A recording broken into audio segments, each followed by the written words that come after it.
अस्सलाम वालेकुम। जैसे सर ने मेरा नाम तो बता दिया है, अगर मैं एजुकेशन की बात करूं तो मैंने BE MS किया हुआ है और MPhil ईस्टर्न मेडिसिन किया हुआ है। आज का टॉपिक जिस पर मुझे मदऊ किया गया है वो है रूमेटॉइड आर्थराइटिस। उसकी पैथोफिजियोलॉजी जो है वो मैं बयान करूंगा आपको। तिब के अंदर इसे वजह उल मुफासिल कहते हैं। अगर हम इसकी डेफिनेशन देखें तो ये जो है हमारे जो वेट बेयरिंग जॉइंट्स होते हैं, ख़ास तौर पर जो साइनोवियल जॉइंट्स होते हैं, उसके अंदर जो हमारे कुव्वत मुदाफ़त के सेल्स हैं वो उसको टारगेट करते हैं और वहाँ पर सीवियर इन्फ्लेमेशन और पेन जो है वो क्रिएट करते हैं। जैसे कि इसकी डेफिनेशन में लिखा है, ये ऑटो इम्यून डिसऑर्डर है। तो ऑटो इम्यून डिसऑर्डर ऐसा डिसऑर्डर है जो कि हमारे बॉडी के जो सेल्स हैं इम्यूनिटी के, वो हमारे बॉडी के जो सेल्स हैं उनके ऊपर अटैक करते हैं। अब दो ही सूरतें हो सकती हैं, या जो इम्यूनिटी के सेल्स हैं उनके अंदर कोई डिफेक्ट आ गया है, या जो हमारे बॉडी के नॉर्मल सेल्स हैं उनके अंदर कोई डिफेक्ट आ गया। अगर हम इसकी एपिडेमियोलॉजी की बात करें तो ये फीमेल्स के अंदर ज़्यादा कॉमन है। उसकी क्या रीज़न है वो आगे जाके जो है वो मैं बयान करूँगा। इसके अलावा एज फैक्टर 30 to 50 ईयर्स, अभी लास्ट जो आपने केस सिनेरियो जो है वो देखा है उसके अंदर भी जो मरीज की जो एज थी वो 53 थी। तो ये इस चीज़ को और 9 साल से जो है वो इस गैंठी के मर्ज या रूमेटॉइड आर्थराइटिस के अंदर वो मुब्तला था।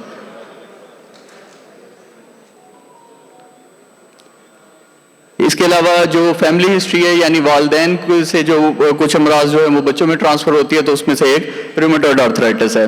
अगर हम इसके असबाब की बात करें तो अभी बात की है ऑटोइम्यून डिसऑर्डर है, तो इसमें जीन्स जो हैं वो इन्वॉल्व होते हैं। दो जीन्स जो है वो ह्यूमन ल्यूकोसाइड एंटीजन DR1 और DR4, ये दो जीन्स जो हैं ये ससेप्टेबल हैं रूमेटॉइड आर्थराइटिस को करने में। इसके अलावा कुछ इन्वायरमेंटल फैक्टर हैं जो इसको ट्रिगर करते हैं। चूंकि अभी हमने बात की है कि ये 30 के बाद जो है वो शुरू होता है, तो कौन से फैक्टर जो हैं जो इसको ट्रिगर करते हैं, वो एक स्मोकिंग है इन्वायरमेंटल फैक्टर में आप देखेंगे।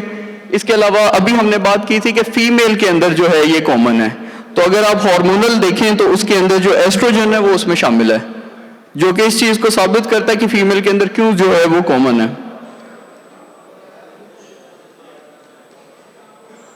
इसी तरह इन्वायरमेंटल फैक्टर में मैं बात कर चुका हूँ कि जो है स्मोकिंग है, सेडेंटरी लाइफस्टाइल, बहुत सारे डिसऑर्डर जो हैं वो आपको पता है कि obesity is the mother of all disorders, तो जो मोटापा है वो भी इसकी वजह बन सकती है। और जो प्रीवियस का, चूँकि अभी हमने बात की कि जॉइंट रिलेटेड डिसऑर्डर है, तो कनेक्टिव टिश्यूज जो हैं उसके अगर प्रीवियस इन्फेक्शन हो तो रूमेटॉइड आर्थराइटिस को वो ट्रिगर करते हैं। ये दो पैथोजन लिखे हुए हैं, प्रोवोटेला कोप्राई और पोरफायरोमोनास जिंजिवालिस। ये जो है ये दांतों के इन्फेक्शन और जो सिंपल जॉइंट के इन्फेक्शन है उससे ये ट्रिगर करता है।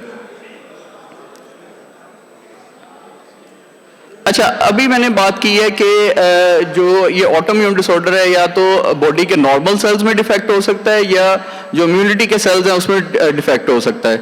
तो जो हमारे कनेक्टिव टिश्यूज के जो सेल्स हैं, अगर आप देखें तो उसमें अमाइनो एसिड आर्जिनिन की जगह जो है वो सिट्रुलिन ऐड हो जाता है। इस प्रोसेस को नाम देते हैं सिट्रुलिनेशन। तो जब सिट्रुलिन ऐड हो गया तो नॉर्मल सेल से वो दूसरे एबनॉर्मल सेल्स में कन्वर्ट हो गए कनेक्टिव टिश्यूज। तो ये जो हमारी एंटीबॉडी, जो हमारे इम्यूनिटी के सेल्स हैं, अगर ये पॉइंट, तो ये क्या करता है कि ये इसको एंटीजन के तौर पर कंसीडर करता है और लिम्फेटिक सिस्टम के साथ जो है ये लिंक करके उसके खिलाफ एंटीबॉडीज बनाता है। अभी सर ने बात की है कि हॉलमार्क एक टेस्ट है जो कि डिटेक्ट करता है रूमेटॉइड आर्थराइटिस को, वो एंटी-CCP एंटीबॉडीज हैं। तो ये दरअसल वो एंटीबॉडीज हैं जो कि इसके रिस्पॉन्स में बनती हैं, जो कि जॉइंट के अंदर जाती हैं वाया सर्कुलेशन। आप देखेंगे कि ये एंटीबॉडीज और T हेल्पर सेल जो हैं वो सर्कुलेशन के थ्रू जा रहे हैं जॉइंट्स में। अच्छा, ये ना एक मैंने डायग्राम के अंदर ये शो किया हुआ है, ये रेड पॉइंट्स जो हैं ये बहुत कॉमन है रूमेटॉइड आर्थराइटिस के। जैसे ये नी जॉइंट है, small joints of hands and feets हैं, इसी तरह रिस्ट के और एंकल के जॉइंट्स हैं।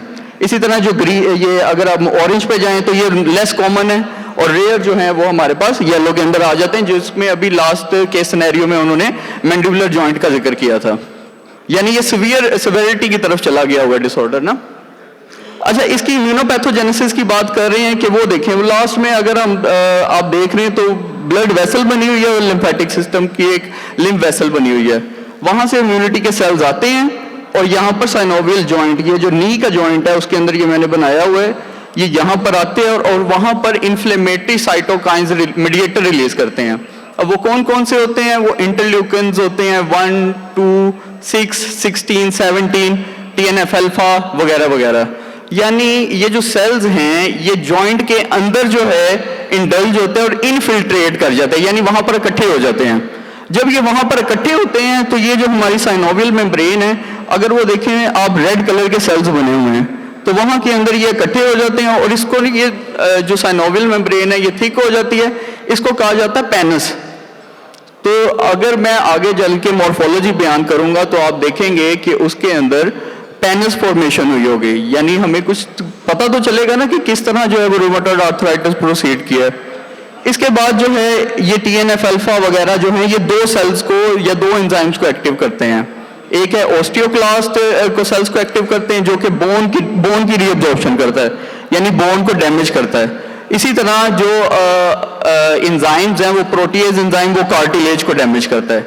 इसका मतलब कि जो जॉइंट है वो डिस्ट्रक्शन की तरफ चला जाता है और इसके अंदर जो फ्लूइड होता है जिसे साइनोवियल फ्लूइड कहते हैं वो जॉइंट से बाहर चला जाता है और बाहर चला जाता है तो वहां पर हमें एडिमा मिलता है उस जॉइंट के ऊपर, जो कि हमें फिजिकल एग्जामिनेशन से जो है वो नजर आ जाता है।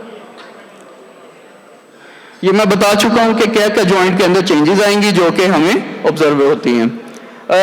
इसके सिम्टम्स जो हैं वो हमें पता होने चाहिए ताकि हम जो है वो डिफरेंशिएट कर सकें कि इसे रूमेटॉइड आर्थराइटिस है। टिपिकल साइन जो है इसमें स्मॉल जॉइंट्स जो हैं वो इन्वॉल्व होंगे। आप देखें तो हाथ वो बना हुआ है, ये हाथ की जो मेटाफ्लेंजेस हैं ये क्या हो गई हैं, ये डेविएट कर रही है, इसे कहते हैं अल्नर डेविएशन। इसी तरह वो जो टिप बनी हुई है फिंगर की उसकी स्मॉन नेक इसे कहते हैं। ये दो टिपिकल जो हैं ये क्लिनिकल साइंस है जिससे हमें पता चल जाता है कि इसको रूमेटॉइड आर्थराइटिस है स्मॉल जॉइंट्स का। इसी तरह नी जॉइंट के अंदर हमें वो स्वेलिंग, वो आप देखें तो एक लेफ्ट साइड पे नॉर्मल नी जॉइंट है और राइट साइड पर जो है वो एबनॉर्मल जॉइंट है जिसमें हमारे पास प्लूरल फ्यूजन जो है एफ्यूजन जो है वो नजर आ रही है। अभी सर ने बताया कि डायग्नोस्टिक जो है वो टेस्ट कौन कौन से होंगे, तो एंटी-CCP एंटीबॉडीज हैं। RA फैक्टर जो है वो हमें जो है बताता है कि इस पर्सन को जो है वो रूमेटॉइड आर्थराइटिस डेवलप हो गया है। इसकी वैल्यूज नॉर्मल लिखी हुई हैं, 14 to 20 RF फैक्टर की जो है वो इंटरनेशनल यूनिट पर मिलीलीटर है, तो ये नॉर्मल वैल्यूज हैं। इससे ज़्यादा होगा तो उसे इसका मतलब RA पॉजिटिव हो गया, जिसकी हमें ये ऑथेंटिसिटी मिल जाती है कि इस पर्सन को रूमेटॉइड आर्थराइटिस डेवलप हो चुका है। इसके अलावा रेडियोलॉजिकल असेसमेंट भी करवाए जाते हैं सेवेरिटी को देखने के लिए। तो ये हमारे पास एक एक्सरे है और एक MRI है। एक्सरे में आप देखें तो ये ओस्टियोफाइट्स जो हैं वो बन रहे हैं। अब सारे हम चूंकि हकीम हैं तो हम साथ जो अपनी कन्वेंशनल जो हमारा कंसेप्ट है वो साथ लेके चलेंगे। आपको ये पता होना चाहिए कि जो हमारी बोन और कार्टिलेज है उसका टेम्परामेंट क्या है। पहले मुझे ये बताएं कि बोन और कार्टिलेज का टेम्परामेंट क्या है।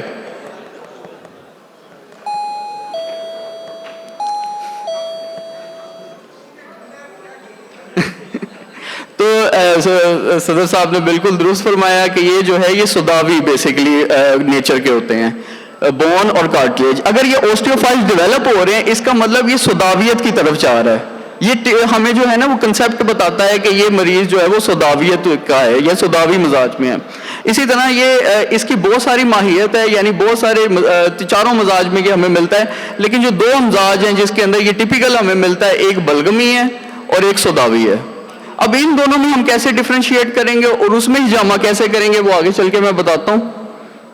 अच्छा, ना सिर्फ ये रूमेटॉइड फैक्टर जो है वो ना सिर्फ जॉइंट को इफेक्ट करता है बल्कि ये सर से लेकर पांव तक सारे ऑर्गन या ऑर्गन सिस्टम्स को इन्वॉल्व करता है। स्किन की बात कर लें तो स्किन के अंदर जो है हमारे पास रैशेज या वेस्कुलाइटिस लीजन जो है वो मिलती है, आइज के अंदर एपिसेक्लेराइटिस वगैरह। तो इस तरह ये जो है हमारे पास ये ऑर्गन जिसमें इन्वॉल्व होते हैं। चूंकि वक्त की किल्लत है तो हम मेन टॉपिक की तरफ आते हैं। मैंने अभी बात की है कि ये यूनानी पर्सपेक्टिव हम साथ साथ लेकर चलेंगे तो हमें ना बोन की ना जो जॉइंट्स हैं ख़ास तौर पे उसको हमें जो है उसकी नेचर पता होनी चाहिए।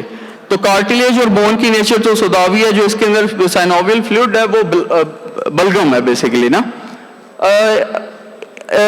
मैंने अभी ये बात की थी कि रूमेटॉइड आर्थराइटिस जो है ये इसे हम वजह मुफासिल कहते हैं, अरबी जुबान का लफ्ज़ है। वजह का मतलब है दर्द और मुफासिल का मतलब बेसिकली जॉइंट के लिए कहा जाता है। तो सिंपल सी बात है, अभी हमने बात की है बलगमी और सुदावी, तो हमें ये पता होना चाहिए कि जो लिवर है ये चारों खिलतें पैदा करता है। अगर लिवर के मिजाज में तब्दीली आएगी तो वो जो खिलतें बनाएगा वो एबनॉर्मल बनाएगा, और वो एबनॉर्मल खिल्त जो है वो नॉर्मल फंक्शन तो करेगी नहीं। अब दो मिजाज मैंने बताए हैं, एक बलगमी है और एक सुदावी है। इसमें कैसे हम डिफरेंशिएट करेंगे? अच्छा, जैसे मैंने अभी एक्सरे फाइंडिंग में बताया था कि जो ओस्टियोफाइट्स हैं जिन्हें एक्स्ट्रा बोन के सेल्स कहा जाता है जो ग्रो करते हैं, तो इसका मतलब वो सुदावियत में चला गया। तो बलगमी में कैसे शो होगा? मैंने आपको बताया कि सुदावियत में जो हमारे जॉइंट्स होंगे वो स्मॉल जॉइंट्स इन्वॉल्व होंगे, और बलगमी में जो बलगमी मिजाज का जो मरीज होगा उसके जो नी जॉइंट है वो इन्वॉल्व होंगे, जिसमें हमें स्वेलिंग भी मिलेगी, इफ्यूजन भी मिलेगी। तो हमें ये दोनों में डिफ्रेंशिएट करने में आसानी होगी। इसी तरह फिजिकल एग्जामिनेशन करेंगे तो उसको टच करके जो है वो पालपेट करके हमें जो है वो आइडिया हो जाता है कि ये सुदावी है। और इसी तरह जो फिजिक है वो भी बता देती है। तो साइट, फिजिक, फीचर्स, ये दोनों जो है हमें डिफरेंशिएट, तीनों जो है हमें डिफरेंशिएट करने में मदद करते हैं कि ये सुदावियत का है या बलगमी का है। अब दोनों के जो पॉइंट्स हैं वो मुख्तलिफ हैं। अब मैं 4 साल से जामा की प्रैक्टिस कर रहा हूँ और मैंने जो है वो कभी भी मॉडर्न साइंस को मद्देनजर रखते हुए जो है वो प्रैक्टिस नहीं की। मैंने तिब्बे यूनानी के मुताबिक हमेशा प्रैक्टिस की है। तो ये कुछ जो है हमारे पास ये मैंने ये अगर आप देखें तो वजह मुफासिल सुदावी के ये मैंने जो है वो पॉइंट्स मेंशन किए हुए हैं। जब हमारे पास एक मरीज आता है तो आपने ये टिपिकल लाइंस या स्टेटमेंट सुनी होगी कि जो सुदावी मरीज है उसके अंदर पहले ही खुश्की हुई है, तो आप जो है उसको हिजामा क्यों करेंगे? अब हमारा ये बेसिक प्रिंसिपल है कि जो फासिद मवाद जॉइंट्स के अंदर जो हैं वो इकट्ठे हो चुके हैं उनको हमने निकालना है, क्योंकि हमारा वजह मुफासिल का असूल इलाज ही ये है कि हमने फासिद मादों को निकालना है, लिवर को स्टिमुलेट करना है कि वो खिलतें जो है वो नॉर्मल से दोबारा से प्रोड्यूस करना शुरू करे। तो मैंने जो ये पॉइंट बताया, जो ये खास तौर पे जो मनकब है और जो खदैन है, ये मैंने अपनी प्रैक्टिस के अंदर ये 2 पॉइंट्स बहुत ज़्यादा स्पेसिफिक देखे हैं जिसमें सुदावियत का मरीज बहुत जल्दी रिकवर करता है। यफूक का जो हमा जो सबसे ऊपर है इसे यफूक भी बोलते हैं, इसके अंदर जो ये सारे के सारे जो पॉइंट्स हैं ये सुदावियत के लिए थे। यानी जो स्मॉल जॉइंट्स वाला होगा, हाथ उसके जो है वो नोड्यूल्स बने होंगे, जॉइंट जो है उसके डिफॉर्म किए होंगे, तो उसके अंदर ये पॉइंट्स हम लगाएंगे। इसी तरह ये काहिल और जो कतन है, ये सारे के सारे जो है ये प्रैक्टिस में ये 2 पॉइंट्स लाजमी जो हैं वो किया करें, क्योंकि ये दोनों जो हैं ये सेंटर्स हैं बॉडी के, जहां से ये बॉडी के पार्ट जो हैं, फॉर एग्जांपल ये कतन है तो ये लोअर पार्ट को स्टिमुलेट करता है, काहिल है तो ये थोरक्स और एब्डोमेन को स्टिमुलेट करता है, हमा है तो ये हमारे जो ब्रेन और जो हेड है उसको ये स्टिमुलेट करता है। तो इसके बाद जब मैं दूसरा सेशन करता हूं तो मैं उसमें लिवर के पॉइंट्स लगाता हूं। वो अगर आप देखें, चूंकि सुदा, अब देखें सुदा का जो सेंटर है, स्टोर सेंटर, वो स्प्लीन है।